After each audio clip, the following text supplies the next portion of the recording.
ایک خاص آدمی کو خراج عقیدت پیش کرنا ہے، اسماعیل ہانیہ کو، جو فلسطین کا مجاہد، صوفیاء کی جماعت کا درویش، جس نے اپنے خاندان سمیت سینہ کھول کر اس رستے میں جان دی ہے جس رستے کے مسافروں کے امام حسین ابن علی ہیں۔ ہم ان کو خراج تحسین پیش کرتے ہیں اور فلسطین کے ایک ایک بچے کو خراج تحسین پیش کرتے ہیں اور ان سے کہتے ہیں اگر مسلمان حکمران بے حس بھی ہو گئے ہیں اور اگر مسلمان شدید بے حسی کا بھی شکار ہے، لیکن تمہارا خون رائے گاں نہیں جائے گا، تمہاری قربانیاں رائے گاں نہیں جائیں گی، خون پھر خون ہے، یہ ٹپکے گا تو جم جائے گا، دست قاتل پہ جمے یا کف صحرا پہ جمے۔ جب ہم اسکول میں پڑھتے تھے، مدرسے میں پڑھتے تھے، تو جس بچے کا پتہ چل جاتا تھا نا یہ بیمار تھا، اسے مارنی پڑتی تھی۔ جس کا پتہ چل جاتا تھا نا کہ اس کے گھر میں کوئی پریشانی آ گئی تھی، اسے مارنی پڑتی تھی۔ غصہ دلانے والی بات یہ ہوتی تھی کہ گھر والے کہتے تھے کہ ہم نے تو بھیجا تھا، صبح تیار کر کے بیگ دے کے اس کو روانہ کیا تھا، اور جب پتہ چلتا تھا نا کہ یہ آیا نہیں، وہاں بیٹھ کر وقت گزارا، وہاں بیٹھ کر وقت گزارا۔ اب یہ وہ مسئلہ تھا کہ استاد اس پر یوں ہوتا تھا کہ جس طرح وہ پورے جلال میں آ گئے۔ اس بات نے انہیں اتنا غصہ دلا، وہ تو بیٹھا رہا، جان بوجھ کے نہیں آیا۔ اس کو شدید مار پڑتی تھی۔ جب ہم بڑے ہوئے، کتاب و سنت کو دیکھا تو کچھ چیزیں عجیب سی سمجھ میں آئیں۔ سیاستہ میں حدیث موجود ہے کہ صحابہ کرام علیہم رضوان فرماتے ہیں کہ ایک جنگ کا موقع تھا تو وہ رستے بڑے سخت تھے، دشوار گزار گھاٹیاں تھیں، بڑی مشکل سے ہم نے وہ راہیں طے کی۔ ہمیں لگا کہ اس جہاد پر ہمیں بہت اجر ملے گا، اور پھر ہمارے دلوں میں یہ بھی خیال آتا تھا کہ فلاں فلاں فلاں فلاں تو صحابی آئے نہیں، وہ تو گھر میں رہے۔ اللہ کے محبوب صلی اللہ تعالیٰ علیہ وسلم نے ہمارے ان خیالات کو بھانپا اور کریم فرمانے لگے تمہیں اس جہاد پر بڑا اجر ملے گا، لیکن یاد رکھنا تمہارے کچھ بھائی ہیں جو گھروں میں بیٹھے ہیں، مجبوریوں نے، آزمائشوں نے، پریشانیوں نے، عذر نے انہیں آنے نہیں دیا۔ جتنا تمہیں صبر کر کے، مشقت جھیل کے، سفر کر کے جہاد کا ثواب ملے گا، اتنا ہی انہیں گھر بیٹھے بیٹھے بھی ثواب ملے گا۔ آئے نہیں۔ یہ کس بندے کا معاملہ ہے جو عذر والا ہے؟ اور اگر کسی کے اجتہاد میں غفلت ہو گئی، حضرت کعب بن مالک رضی اللہ تعالیٰ، یہ بھی صحیح بخاری میں، کل چلا جاؤں گا، حضور تو جہاد پہ چلے گئے لیکن اجتہاد میں غفلت ہو گئی، کل چلا جاؤں گا، پرسوں جاؤں گا، ترسوں، فرماتے میں جا ہی نہیں سکا، حضور واپس آ گئے۔ جن منافقوں نے جھوٹ بولے جا کے کہ یہ مسئلہ ہو گیا تھا، یہ مسئلہ ہو گیا تھا، ان کو تو مل گئی معافی، لیکن میں چونکہ مخلصین میں سے تھا خدا کے فضل سے، اور ہو گئی تھی غفلت، 50 دن نبی کریم مجھ سے ناراض رہے۔ 50 دن اللہ کے لیے کہ تو رب کے رستے میں جہاد کرنے نہیں آیا، 50 دن حضور ناراض رہے۔ فرماتے تھے مدینے کی گلیاں میری تھیں، سب میرے اپنے تھے، پر کریم جو ناراض تھے تو کوئی پھر سلام بھی نہیں لیتا تھا۔ مجھے یوں لگتا تھا کہ مجھے دیکھ کر ہوائیں اور فضائیں بھی رستے بدل جاتی ہیں۔ 50 دن میں مسجد میں آتا تھا، جب میں چہرہ ادھر کرتا تو حضور مجھے دیکھتے، اور جب میں حضور کو دیکھتا تو کریم چہرہ بدل لیتے، میں ویکھاں تے یار نہ ویکھے، تے جدوں نہ ویکھاں ادوں ویکھے، ایڈے نصیب کتھوں تتڑی دے میرے وچ ویکھن دے ویکھے، غلام فریدہ بوئے یار دے مرنا ہے پاویں ویکھے یا نہ ویکھے۔ ختم ہو گئی بات۔ حضرت کعب بن مالک کہتے ہیں 50 دن کے بعد پھر رب کریم نے میری توبہ قبول کی اور مدینے والے رسول نے اعلان فرمایا جو عذر کی وجہ سے نہیں جا سکے، مجبوری سے، انہیں گھر بیٹھے بیٹھے ثواب ہے، لیکن جن کے اجتہاد میں غفلت ہوئی، سمجھنے میں غفلت ہوئی، کل پرسوں ترسوں چلے جائیں گے، ان سے 50 دنوں کی ناراضگی ہے۔ کتنے لوگ ہیں جن کی فجر گزر جاتی ہے بستر پہ، زور گزر جاتی ہے پھٹے پہ گپوں میں، عصر گزر جاتی ہے چائے پینے میں، مغرب اور عشاء موبائل پہ لیٹے لیٹے بیت جاتی ہے، اور ان سے آپ گفتگو کریں تو وہ دانشور ہیں، آپ بات کریں تو پنچایت ختم کرنے والے لوگ ہیں، آپ ان سے بات کریں تو وہ عالمی سیاست پر نظر رکھتے ہیں، آپ گفتگو کریں تو شعور کی اعلیٰ گتھیاں سلجھاتے نظر آتے ہیں۔ خدا مجھے ایسی خدائی نہ دے کہ اپنے سوا کچھ دکھائی نہ دے۔ یہ غفلتیں ہیں، یہ شورش ہے، یہ اپنے منہ سے خود میاں مٹھو بننا ہے۔ اس غفلت کو تھوڑا سا توڑا جائے، ورنہ زنگ لگ جاتا ہے صلاحیتوں کو۔ جو لوگ تھوڑے دن موٹر سائیکل نہیں نہ چلاتے، ان کے لیے مشکل ہو جاتا ہے پھر اس کو سٹارٹ کرنا بھی۔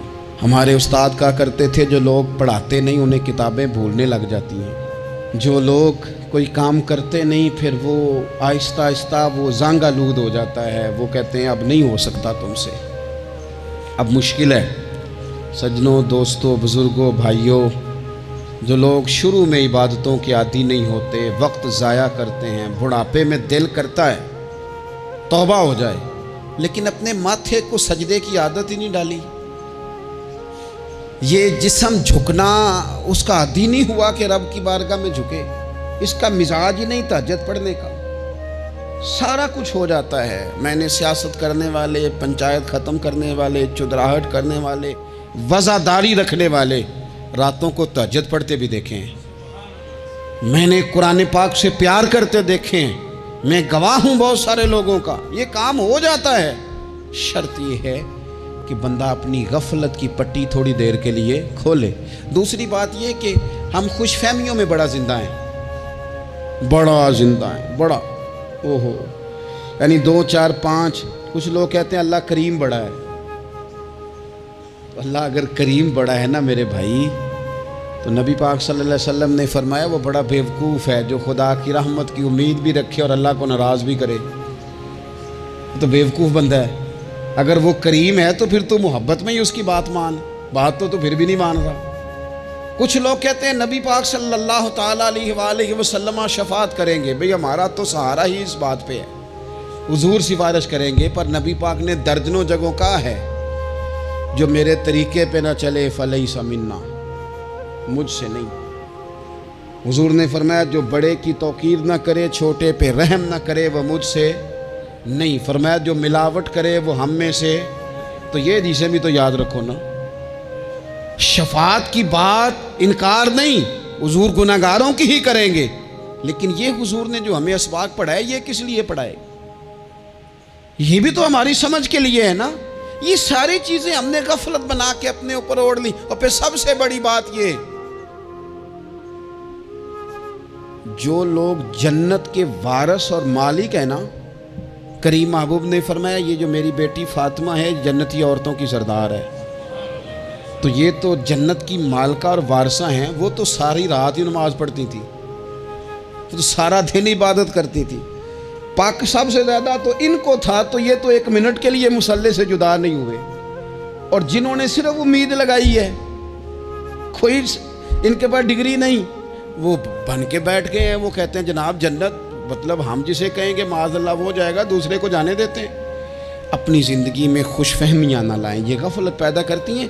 غفلت بڑی خطرناک چیز کا نام ہے۔ جب بندہ غافل ہو جاتا ہے، میں آپ سے ایک بات عرض کروں، حضرت عبداللہ ابن مسعود فرماتے ہیں کہ مومن رائی کے دانے کے برابر غلطی ہو جائے تو اسے لگتا ہے میرے سر پہ پہاڑ کھڑا ہے، اور فرمایا جو منافق ہوتا ہے نا، وہ پہاڑ کے برابر گناہ کر کے کہتا ہے بات ہی کوئی نہیں، فلانا بھی کرتا ہے، یہ بھی کرتا ہے، ساری دنیا کر رہی ہے۔ یہ نفاق کی علامت ہے، اگرچہ بعض نے اسے نفاق عملی کہا، اعتقادی نہیں کہا۔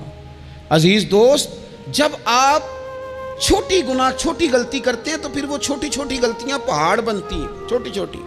وہ حضور نے فرمایا نا، جب تو ایک گناہ کرتا ہے تو تیرے دل پہ ایک دھبا لگتا ہے، نہ توبہ کرے تو دوسرا لگتا ہے، نہ کرے تو تیسرا، پھر دل کالا سیاہ ہو جاتا ہے۔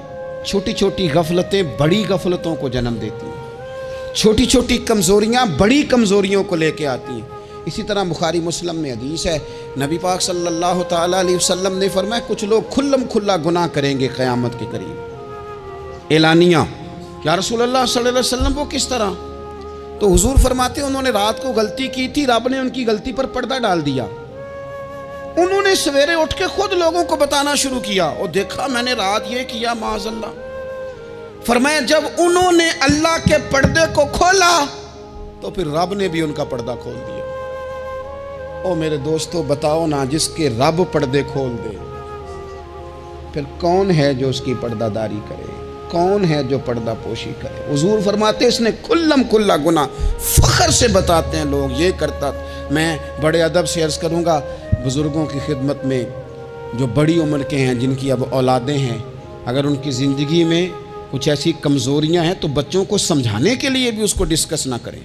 ہم یہ کرتے تھے، ہم یہ کرتے تھے، اس کا کوئی فائدہ نہیں، یہ ہم کر کے دیکھا ہے سارا کچھ۔ نہ نہ نہ نہ، جس طرح گناہ ہے اس طرح گناہ کا اظہار بھی گناہ ہے۔ آپ ڈبل جرم کر رہے ہیں، آپ دلیر کر رہے ہیں سامنے والے کو کہ تو بھی کر، خیر ہے۔ بلکہ ایک نوجوان مجھے ایک دفعہ کہنے لگا جی ابا جی کہتے ہیں میں نے 35 سال یہ کام کیا ہے، یہ سب غلط ہے۔ تو میں نے ابا جی سے کہا چلو 15 سال مجھے بھی کر لینے دو، پھر میں بھی توبہ کر لوں گا۔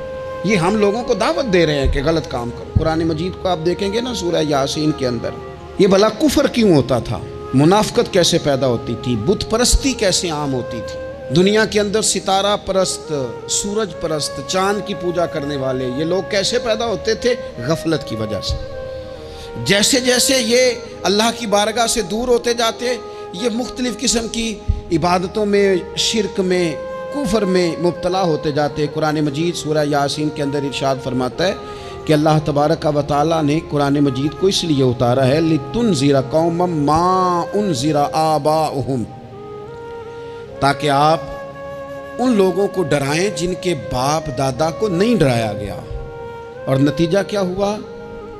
فَهُمْ غَافِلُونَ، وہ لوگ غفلت میں چلے گئے، ڈرایا نہیں گیا، سمجھایا نہیں گیا، کسی نے سبق نہیں پڑھایا۔ تو میں آپ سب سے گزارش کروں گا کہ خیر کی بات بتاتے رہیں، خیر کی بات کہتے رہیں۔ خیر کی بات جو ہوتی ہے یہ فائدہ کرتی ہے ہمیشہ، تو غفلتیں اپنی دور کرنی چاہیے۔ دوسرا یہ ہوتا ہے، ایک تو انسان جب وہ دور ہو جاتا ہے چھوٹے چھوٹے گناہ کر کے تو غفلت آتی ہے۔ دوسرا قرآن پاک نے ایک اور مقام پر اس کا ذکر فرمایا ہے، وہ اس طرح فرمایا ہے کہ جو انسان کی پیاری چیزیں ہیں نا بعض اوقات، جن سے وہ لگاؤ پیدا کر لیتا ہے، جن سے محبت اس کی بڑھ جاتی ہے، وہ چیزیں بھی غفلت پیدا کرتی ہیں۔ ان میں 2 چیزوں کا تو قرآن پاک نے نام لے کے ذکر کیا ہے۔ ویسے وہ ڈھیر ساری چیزیں ہیں، 1 2 3 نہیں۔ سیاست بھی بندے کو غافل کرتی ہے، دوستوں کی کثرت بھی بندے کو غافل کرتی ہے، کھیل تماشا بھی غافل کرتا ہے، پیسے زیادہ آنے لگ جائیں تو وہ بھی بندے کو غافل کرتے ہیں، تعریف کرنے والے زیادہ ہو جائیں تو وہ بھی غفلت میں مبتلا کر دیتے ہیں۔ بندہ کسی کرسی پہ بیٹھ جائے تو پھر بھی ادھر ادھر دیکھنے کو تیار نہیں ہوتا۔ یہ ساری چیزیں غافل کرتی ہیں، لیکن 2 چیزوں کا نام لیا قرآن پاک نے، فرمایا یا ایھا الذین آمنوا لا تلھکم اموالکم ولا اولادکم عن ذکر اللہ۔ فرمایا اے ایمان والو، کہیں ایسا نہ ہو کہ تمہاری اولاد اور تمہارا مال تمہیں اللہ کی یاد سے غافل کر دے۔ مال اور اولاد، بیوی کو، اولاد کو ایک مقام پہ قرآن پاک نے دشمن بھی کہا ہے۔ کب؟ جب یہ تمہیں کہیں کہ حرام کما کے لاؤ، جب یہ تمہیں کہیں کہ ہمیں جس طرح کا مرضی مال دو، جب یہ تمہیں کہیں ناجائز کرو، یہ دشمنی کر رہے ہیں تمہارے ساتھ۔ یہ مال اور اولاد یہ بندے کو غافل کر دیتے ہیں۔ کاروبار کرنا، مال کمانا، بچے پالنا، یہ ایک جز ہے زندگی کا، یہ کل زندگی نہیں۔ کل زندگی تو یہ ہے کہ آپ نے دین کے لیے کیا کیا، ملت کے لیے کیا کیا، ملک کے لیے کیا کیا، غریب کے لیے کیا کیا۔ کبھی کسی بندے نے جھونپڑیوں والوں سے پوچھا ہے کہ بارشوں میں تمہارا کیا حال ہوتا ہے؟ وہ کچی آبادیاں جہاں سے گزر کے ہم اپنے بچوں کو دکھاتے ہیں کہ یہ دیکھو یہ پرانے مکان سارے اسی طرح کے ہوتے تھے، کبھی ان لوگوں سے آپ نے پوچھا ہے جو ساری رات چھتوں کے نیچے بالٹیاں رکھ کے وقت گزارتے ہیں کہ چھت ٹپکتی ہے؟ ان سے پوچھا ہے کہ رات بچے سو پائے تھے کہ نہیں؟ اچھا جی بارش ہو رہی ہے تو پھر ہم نے کیا کرنا تھا؟ ہم نے گھر والوں کو پکوڑوں کا آرڈر دینا تھا، وہ وقت پہ دیا۔ ہم نے کہا تھا کوکنگ آج اپنی۔ یہ کب ہوتا ہے؟ جب قومیں غافل ہو جاتی ہیں مال میں، مزوں میں، اپنی ذاتی زندگی کے پیچ و تاب میں، پھر وہ اتر کر دائیں بائیں دیکھنا پسند نہیں کرتی۔ اللہ فرماتے ہیں مال اور اولاد کہیں تمہیں اللہ سے غافل نہ کر دے، کہیں ایسا نہ کر بیٹھنا کہ تم اس میں الجھ جاؤ پوری طرح اور تمہیں صرف اور صرف اپنے بچے یاد رہ جائیں۔ تجارت کرنی چاہیے، لیکن ہم تجارت نہیں کرتے، بانی تاجر جاتے ہیں، ہر چیز کو تجارت کی نظر سے دیکھتے ہیں۔ ڈاکٹر آپ بنے لیکن زندگی ساری ہی آپ ڈاکٹر بن کے نہ گزاریں، آپ کے کچھ اور تعلقات بھی ہیں، کچھ اور رشتے بھی، ان پر بھی تھوڑا غور کر لیں۔ غفلتیں تیزی سے آتی ہیں اور وہ آ کر کے ہمارے اوپر حاوی ہو جاتی ہیں۔